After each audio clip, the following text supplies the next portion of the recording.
प्रभु श्री लिंगराजक मंगन गुरुवार और शुक्रवार विवाह एथिपाई सजई होइछि मंदिर। सिंहद्वार चाहाणी मंडप पर्यंत रंगीन कपड़े छामुणिया निर्माण होइछि। सिंहद्वार को आकर्षणीय आलोक और फूलमाला सजा जाइछि। मंदिर सामने सुउच्च तोरण निर्माण होइछि। आसंता काली दियंक मंगलकृत्य मंगनहांडी बसिबा पूर्व सिंहद्वार सामने कदली गछ और कलश स्थापन करा।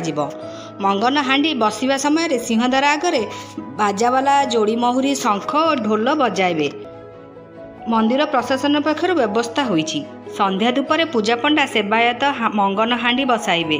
दियों को मंगनहांडी भोग करिबा परे ब्राह्मण निजोग तथा महास्वार सेवक मंगनहांडी मंदिर बेढ़ा भितर परिक्रमा करिबा परे 8टी मंगनहांडी को नहीं अष्टचंडी को निमंत्रण करने जिबे।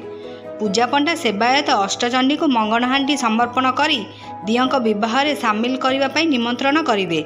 अष्टचंडी निमंत्रण समय घंट काहाड़ी जोड़ी महुरी ढोल शंख वाद्य सांग को ब्राह्मण पूजा पंडा और बड़ू निजोगर सेवायत संप्रदाय सामिल हेबे।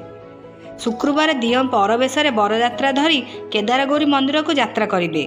दियों शुभ विवाह समस्त प्रस्तुति मंदिर प्रशासन पक्षर आरंभ होइछि। विवाह दिन मंदिर प्रशासन तरफ दियों समस्त नीतिकांति करा पर संध्या 6:30 ରୁ 8टा पर्यंत दियों को बेश करा। संध्या धूप पर दियों विमान और पालिंकी को विजे करेंगे। राति 9:30 ରୁ 10:30 भितर बरयात्रा भोजी और राति 11टार बरानुगमन करा। दियों विवाह 200 बरयात्री सामिल होगा कार्यक्रम रही। प्रतिवर्ष दियों विवाह उत्सव कपिलेश्वर प्रभु कपिलनाथ जोगदेवा परंपरा रही। 2015 ରୁ कपिलेश्वर मंदिर में सेवायत विवाद जोगु कपिलेश्वर जोगदेवा परंपरा भंग हो चली।